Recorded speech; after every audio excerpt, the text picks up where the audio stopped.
But it's almost a decade ago, and I remember it so well, that the Johannesburg Stock Exchange got competition for the first time. The laws were changed.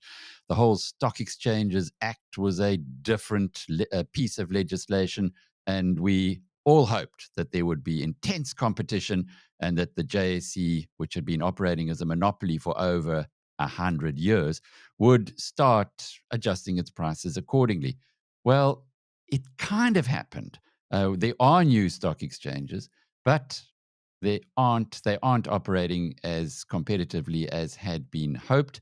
But in the past week, there was a huge breakthrough, and we welcome the man who has been fighting for 3 years to get that breakthrough done. His name's Kevin Brady. He's the chief executive and co-founder of A2X, which is, in essence, Kevin, the real competitor to the JSE, I guess. I think that's a fair comment. And we compete in the secondary market, and we have obviously a lot of secondary listed stocks that have a primary on the JSE. So yes, we would see ourselves as the primary competitor against the JSE in the secondary market. So you've got 170 listings, but these are all companies that are also listed on the JSE. So in a way, people look at that and say, it's not really a competitor.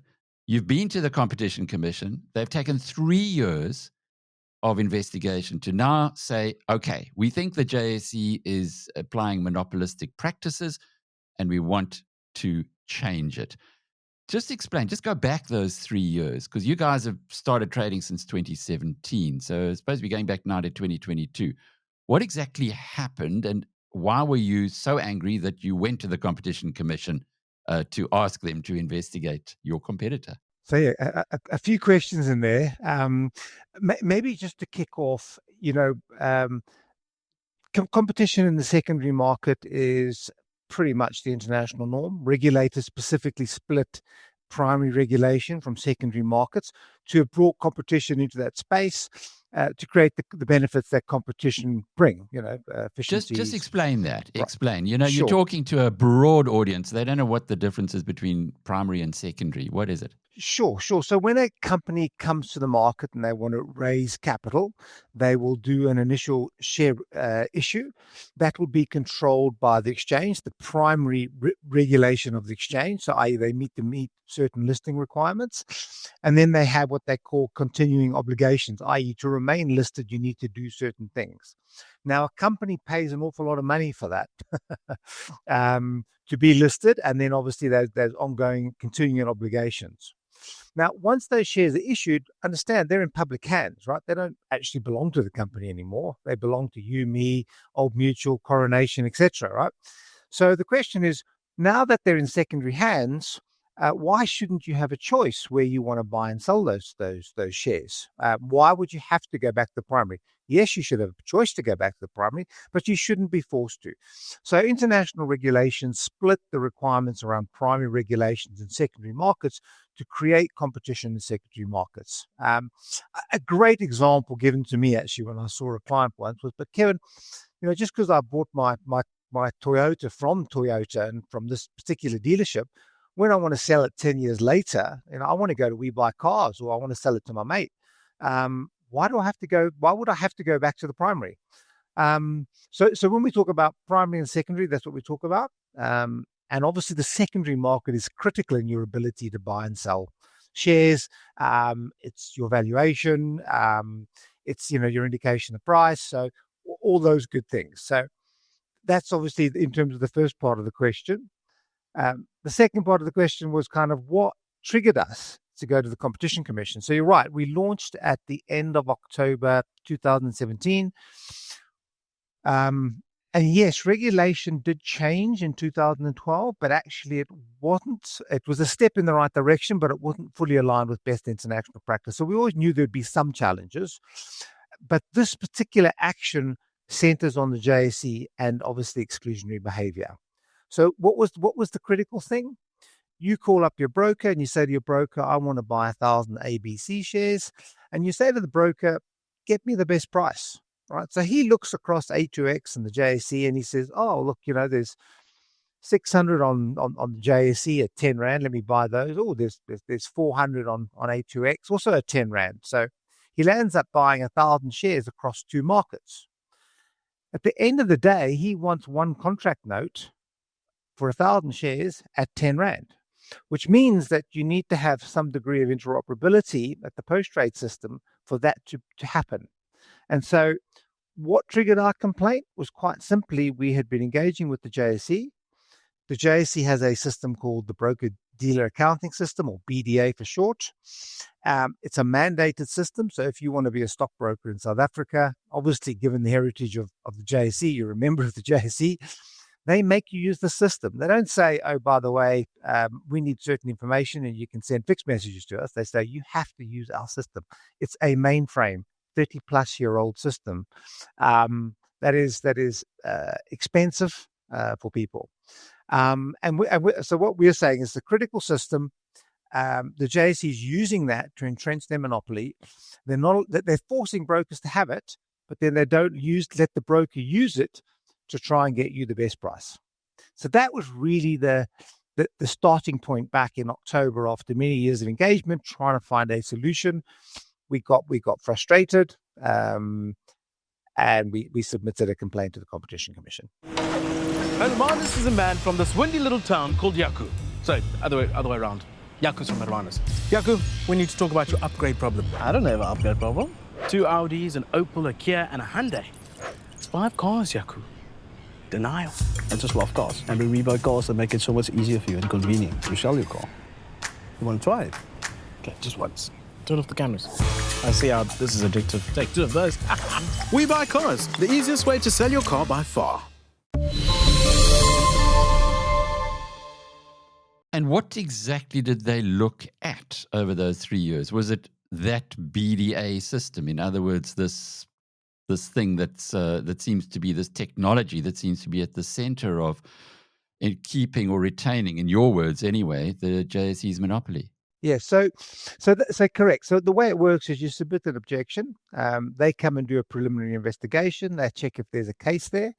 They felt that we had sufficient cause, and so they investigate much deeper. So the time period is 3 years, and yes, it seemed like a long time, but they actually did an industry-wide investigation. So not just A2X, they speak to the key brokers, they speak to vendors, and with all that information, they build up a picture, and they try to really understand, has there been exclusionary behavior? They were comfortable at the end of that period, confident they have a strong case. And so with that case, what happens, it goes to an internal committee that at the Competition Commission, they look at it, and then they make a decision based on the reports given to them. Should we refer this to a tribunal? That was approved, and that's really what the news is that broke. And yes, we see it as a milestone. We are very pleased to have seen it being referred. We're pleased that the competition is comfortable, as I say, confident. We're confident. I mean, we see the behavior, and we hopefully this is kind of like a turning point for markets in South Africa to become more open and free, and bring the benefits of competition. So, what is the cost of all of this? If, for instance, that what you want to happen is enacted or forced through by the Competition Commission. To start with, and I suppose we must just mention this as an aside, they can fine the JSE up to 10% of its turnover, which is 300 million rand. So it's pretty serious stuff for the JSE, who of course say, not of course, but they say, no, they're doing nothing wrong. But if you were to have your way, what would it mean practically? So you're right. Away from the fine, what are we trying to achieve, right? We're just trying to achieve a level playing field whereby the system is either, well, we ideally would like it to be non-mandatory. We believe that brokers should be able to choose their own systems, and those systems then obviously get conformed with the various exchanges, and they give them a cost-effective way to trade across markets, for their clients, because at the end of the day, they do that in the pursuit of best execution. So we've kind of said our first prize is to make it non-mandatory, but if you're going to leave it as mandatory for a period of time to enable them to, so let's say they say it can't be mandatory steerers more than 12 months, right? So they give them 12 months to start adjusting. We're saying, well, then it needs to be open access. You can't have it both ways. You can't have it closed and mandated. So we're saying it needs to be open access. You need to allow the brokers to use that system to trade across markets. And look, I mean, again, there's obviously always different views. We've put a lot of time and effort. We have a lot of experts on the case. This is actually not about the JSE having to change their technology in the sense of to enable A2X. It's the way they interpret things. They deliberately interpret things to say, no, we won't take those type of trades from A2X. No, if you want to, if you buy 800 in A2X and 200 in the JSE and you want to move the 200 to A2X, no, you can't do that. So there's an inconsistency in how they treat their own trades versus A2X trades. And then they specifically interpret things, as I say, these are just really rule changes that make it, as I say, uneven. So people can't move the trade from them to us. So, I mean, it's quite, detailed and complex, but when you go through the key things, treat trades differently than are done on A2X. Don't let people go the other way by making it difficult and interpreting things in a certain way. How much cheaper is A2X than the JSE? So on average, our brokers pay between 40 and 50% less in terms of exchange fees than they would on the JSE. So it's quite material. And it's not, I mean, that's our value proposition. We use the latest technology. We outsource our data center, the latest management techniques so that we can run our secondary platform, as I say, our exchange, literally with 15 people. And that gives us those efficiencies that we can pass off in price. But it's more than that, actually. It's about attracting new liquidity into South Africa and from onto the market, which is what we do. And obviously this type of competition starts narrowing spreads. So there are big secondary benefits, additional liquidity, often better price, so you can buy something better on us than the JSE, or sometimes it's the other way around. But the point is, you should have the choice. And then, of course, thirdly, it drives innovative behavior. So we've launched European trade types in South Africa that are unique and that help reduce what we refer to as market impact. So all these things, as I say, are the value proposition we bring to the market. And I think it's, as I say, the key for us is to just unlock this post-trade barrier to make it a level playing field. We have at BizNews a model portfolio, but it's become an effective portfolio. We put some of our reserves into it. And we trade this through Shift. It's housed at Shift. Now, if I say to Shift, I want to buy 1,000 shares in Pick n Pay. Pick n Pay is listed on A2X and listed on the JSE. Where will Shift go and find those 1,000 shares for me today? Would they look at the best price, say A2X, they're trading at just 29.50 and the JSE, they're being offered at 30 Rand? Would it be able to go and get them at A2X at 29.50 and put that into my account? Or how does all of that work? Sure. So, first of all, our focus has been on the wholesale market, so predominantly institutional. So it all depends on whether your broker has become a member of A2X. So as it stands now, we've got about 14 brokers that are members. But what's important is that if you look at South Africa, 10 brokers make up 88% of all the trade on any given day. It's highly concentrated. All right. Of those 10, we have 8 of those brokers. We only have 2 that aren't members of us. Those are both international, and look, they're both looking at us. But if you think a local bank takes time, you should try an international bank. It's just a long, hard process. But in short, what would happen is you would give that order to your stockbroker. He is a member of both markets. You would give him instructions. I actually just want to buy that over the day, or I want to buy it immediately. And if you said I want to buy it immediately, he should absolutely do that. He should look across the markets and he should say, well, look, actually, there's 300 an offer at 29.50. Let me buy those. That's the best price. There's another 400 in the JSE at 29.60. Let me buy those.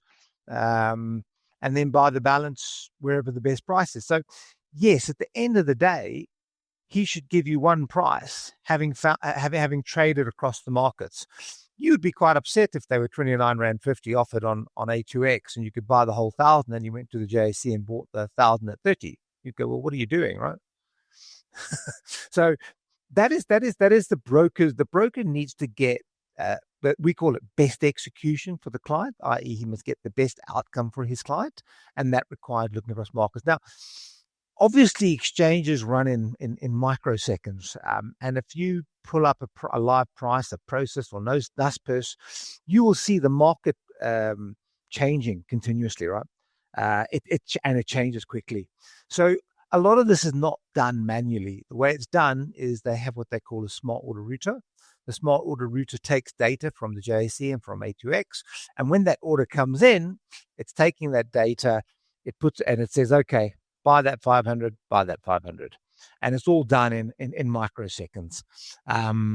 So and most, as all the big brokers already have that. We've got, I think, 6 odd empowerment and niche brokers. They also have smart order routers. So it's definitely, as markets evolve, this is the type of kit that you need. Okay, I'm still a little confused. What's the problem then? If I'm putting in my order for 1,000 shares, and are they not able to buy on both exchanges and give me the discount on yours on the price? Because you were saying you're 40% cheaper than the JSE. Yeah. So in terms of exchange fees, so right. So let's take that example. They bought 400 in A2X. They bought 600 in JSE. So you now have bought 1,000 shares. Now they're going to say, okay, we need to give you a broker's note saying I bought 1,000 shares. Now suddenly that moves away from the matching engine, right? The trades get cleared and settled. Now, that clearing and post-trade system, the JSE make it difficult for you to issue that note for 1,000. So basically, and the key issues is, one, you can move the 400 across onto the JSE in a mechanism they call the match principal trade, and you can allocate that 1,000 on BDA, right? But if you chose to take the 600 and book it onto A2X, they won't let you do it.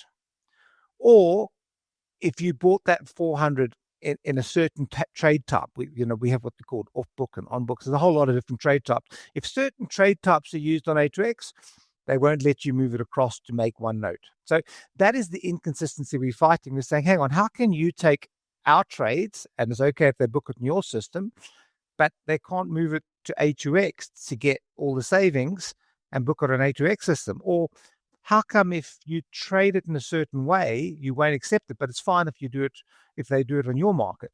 So that's what we're saying. I mean, it's clear. It's a clear move to obstruct and frustrate people from trading on A2X. And it's quite complex as well. And as a result, when things are complex, it's easy to, if you know the complexities, it's quite easy to befuddle the brains of other people. And I can imagine for the Competition Commission, and they've got to deal with everything from retail businesses to manufacturers to traders. For them to come into this, it must have taken quite a long time for them to absorb exactly what is going on here. But I guess the bottom line here, as far as we're concerned, it's complex, but the JSE is putting obstacles in the way, in your opinion, and now in the Competition Commission's opinion as well. So if it were to change, if you were to wave a magic wand, what exactly would it be, and how would we, the people, benefit? So if I could wave a magic wand, and tomorrow, what would mean is that when you do that 600 and the 400, you as a broker have the option to allocate it as a single note on A2X or the JSE, not just the JSE. Also, if you trade different trade types, now these are all designed to unlock liquidity and meet certain requirements. I won't get into the detail, but so it doesn't matter which exchange you trade on. It doesn't matter which trade type you use. You can choose as a broker whether I want to combine those trades and allocate them on A2X, or if I want to combine those trades and allocate them on the JSE. As I say, we're not fighting for an advantage. We're just fighting for the same rules and the same platform, the same level playing field. And I think, as I say, the Competition Commission see that. I mean, there's obviously that's the core of our fight. But obviously the overall behavior and how everything gets objected to and delayed and frustrated, I think also builds the bigger picture for the Competition Commission. And so, yeah, I think the case is really clear. What happens globally? There are lots of other stock markets. South Africa's pretty small in a global context. Do they have a system like the JSE imposes here? No. So this is absolutely unique in the world. There was a situation in Canada many years ago when they opened up the competition where they had what they call kind of like a critical piece of infrastructure from the National Exchange, and the regulator basically said that needs to be open access. But no, that's not. So in Europe, you can trade across 50 different venues. You choose your clearer. There's competition at the exchange level. There's competition at the clearing level.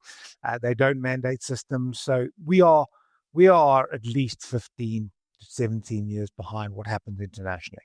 And the fact that we are so far behind what is happening internationally, does that have an impact on some of the very well documented issues that South Africa's dealing with when it comes to listings, the number of delistings continuing to rise, the friction in the system, the costs, etc.? Yeah, so I think you've hit the nail on the head, right? So it comes down to the basic question: why is competition good? Right? Competition is good. It's good. It makes everybody better, right? It makes the JSE look at their pricing. It makes it look at them systems. It makes them more innovative, as it does us. And one of the strongest arguments in the world is that actually it's the fierce competitive nature of US markets, and particularly the two big ones, that has made them world leaders, because they're always striving.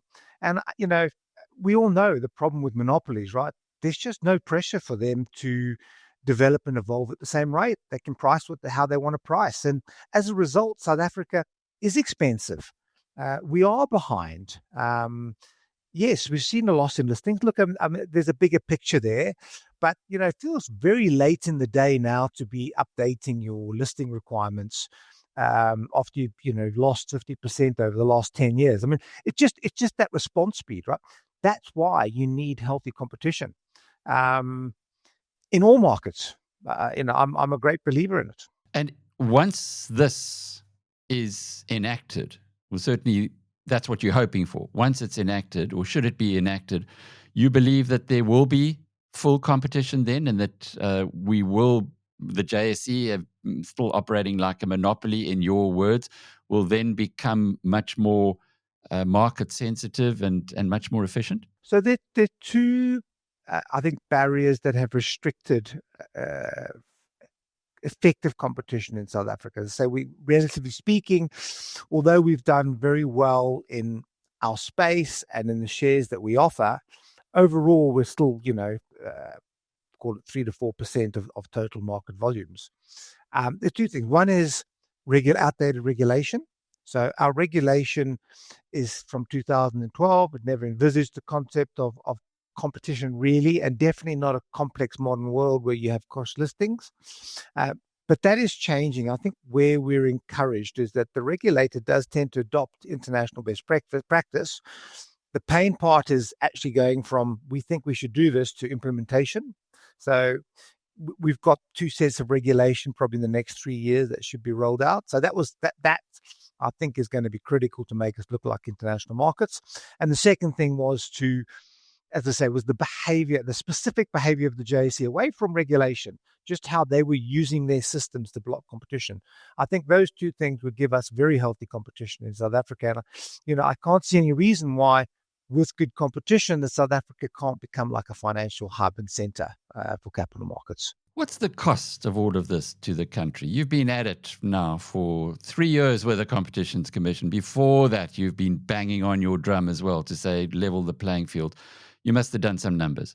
Yeah, so we estimate that if you took any given year and so what happens through pricing efficiency is you narrow spreads. And I think I've given this example before, right? If you go to London and you have to buy, £1,000 and there's only one bank, they'll probably quote you, what's the price this morning? 23 rand to the pound, right? Another bank opens, they're digital, they will offer to you at 22.50. you'd go buy that. That 50 cents stays in your pocket. So we estimate if you could save a cent every time you trade it, and the differential in terms of exchange fees, it's about 1.4 billion a year across all the shares listed, right? So you add that up over 10 years, that's a proper number. So that ultimately impacts our pension funds, right? We're just not getting, it's just taking a little bit of friction out of our returns. And so, I would say 10 to 15 billion is probably cost over the last 10 years of not having a level playing field that allows for competition. Now that's a quantifiable cost. I guess if you were to be making a case, you'd be saying, well, we've also lost a lot of growth. But from the JSE's point of view, they will be arguing that they give stability, they address risk, and by allowing a change in the system, then they will be introducing something that could affect the country's savings. What's your reaction to that? Look, I think it's the game plan of many monopolies, and I think it's very self-serving. I think we've been around for 8 years. We have we're regulated by the Prudential Authority and the Financial Service Conduct Authority. They can, they are managing the risk in the system. It's the international model. It's been proven everywhere else. So I think that is generally the game plan. It's about market integrity and systemic risk, and I think those things scare people. But actually, if you cut through it all and you look at what A2X has done in 8 years, and you look how the international model works, and you look at the oversight from regulators, we're not bringing risk to the system. The irony, actually, in some ways, is that at least you have choice. If one market's down, you can keep trading. In fact, if anything, it actually helps reduce risk in the system.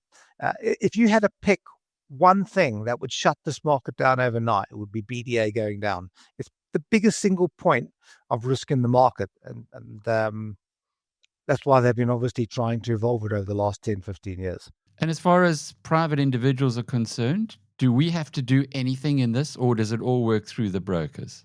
So it all works through the brokers. So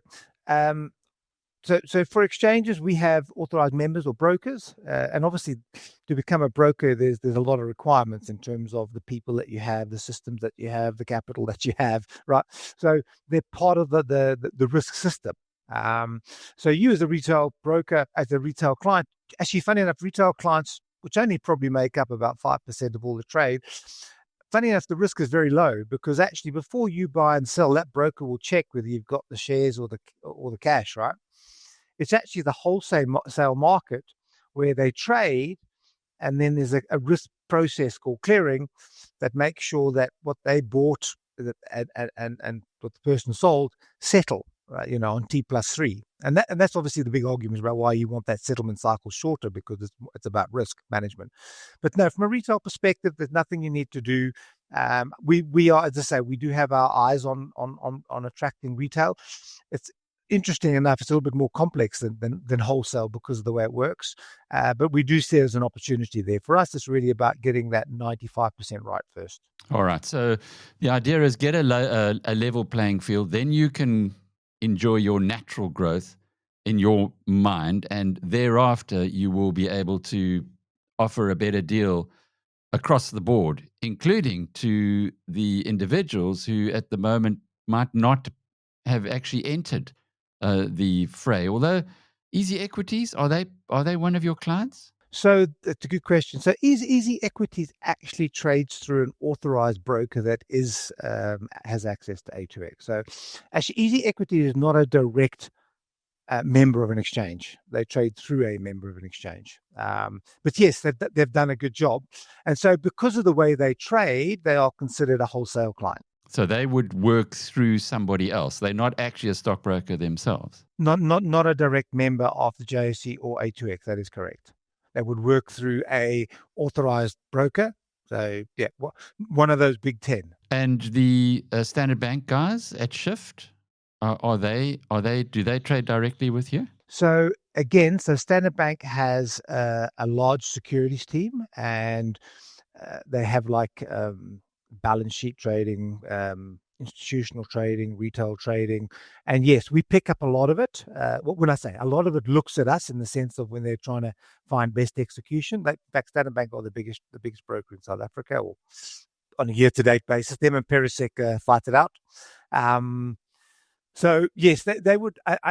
Their retail clients probably don't access us, but their wholesale clients access us. Kevin, there will be people sitting outside saying, you've been around since 2017. You've got 170 secondary listings. If there was room for you, if there was a need for you to become a bigger part of this whole story, then in those 8 years, there would have been, the market would already have addressed it. How do you answer a criticism or a suggestion like that? It's a good question, right? So, we're 8 years into our journey. I mean, just to give you a perspective, though, we're particularly strong in continuous trade. So, it opens at 9, closes at 10 to 5.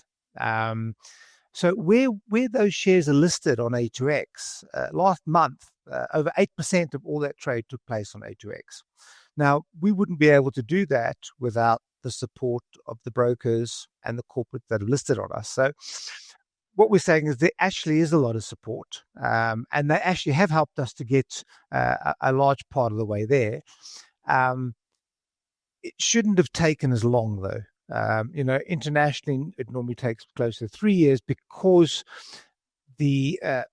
one, regulation is different, and obviously competition commissions are watching what the incumbents are doing.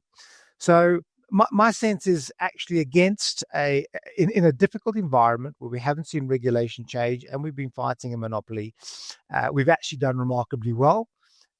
We couldn't have done it without the support, but yes, we would have been happier to be a lot further on our journey than we are. And what do you feel is your natural share, given that you are more technologically advanced by your perception than the JSE? I think your tech it's kind of world class, whereas the JSE, as you mentioned earlier, they've got a 30-year-old system. Yeah, so you're right. They're different levels. So your matching engine, I think they've got world-class system. We've got a world-class system. Their post-trade system, which is BDA, is absolutely archaic and out of date.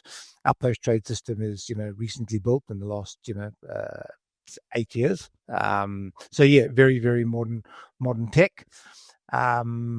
So yeah, our natural market share. Look, before I answer it, it's quite easy to assess because basically, if you look anywhere else in the world, you can see how the first competitor's done, whether it's in Australia, whether it's in Europe, and generally they get somewhere between 20 and 30% of the overall market.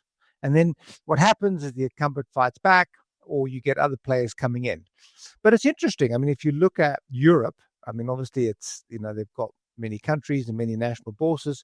The biggest pan-European exchange is actually what they call an MTF, which is SIBO, with about 30%. And they were, if you go through their history, they started off as Chi-X, were the first competitor against the London Stock Exchange. So that innovation and growth has made them the biggest pan-European market. So I can see why the JSE is, wanting to look after what it's got. But I guess that is the way that incumbents always work. Presumably in those markets where the first competitor has got 20 to 30%, the regulations do not mirror those in South Africa. That is correct. So our regulation is out of date, but it's changing. As I say, we've seen the drafts; they look good. We just need them in now. So with the regulation, and I think, as I say, if we can get this post-trade system either made non-mandatory or open access, I think that'll also help tremendously in leveling the playing field and enabling competition in South Africa. The good thing is all these markets have seen their overall market grow, right? Because the friction costs come down, because they're innovative.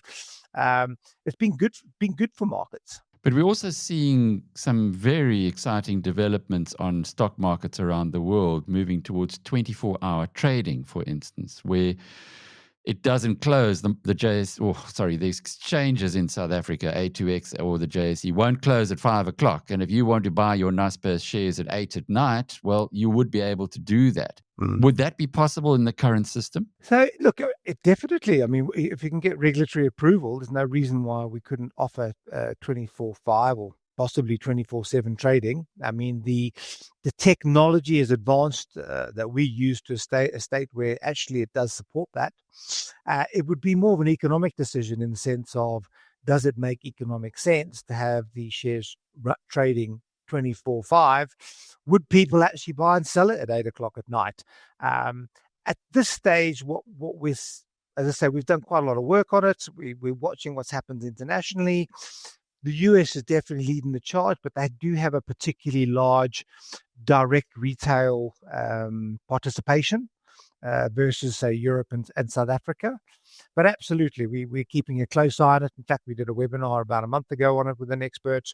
It's an exciting space. You might see it evolve, actually. You might see it rather than going, boom, 24 hours. You might say, well, hang on, should we not extend ours to overlap with Europe a bit more? If that works, you might see it, extend to US. Then they might say, well, look, Asia makes sense. So, I think there are opportunities to evolve the landscape, and that is one, and we're keeping a close eye on things. There is a new management team moving in at the JSE, well, certainly a new CEO.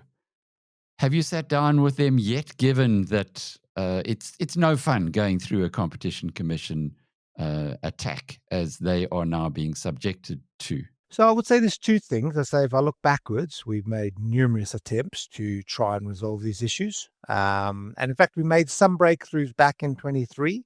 So there was some movement, but not the full, the kind of like the full Monty.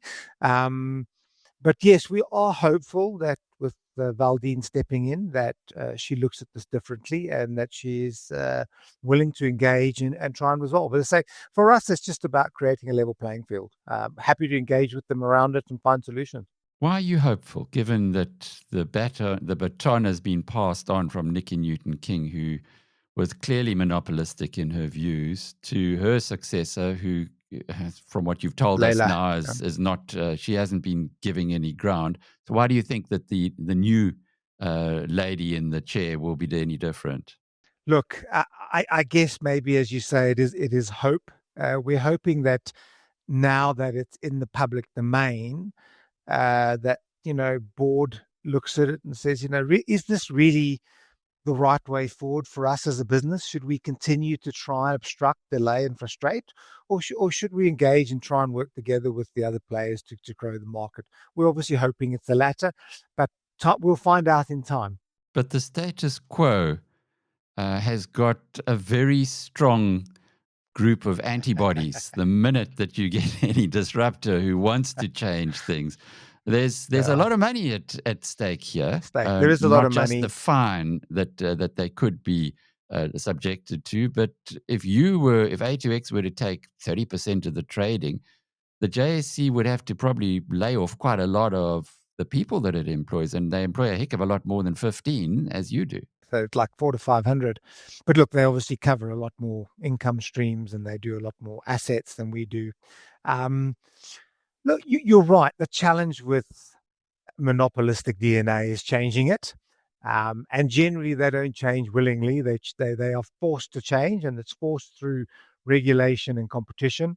And so, I would guess you're probably right that we are hopeful that they open up engagement and look at the bigger picture. But there's a strong possibility they will, double down and fight it.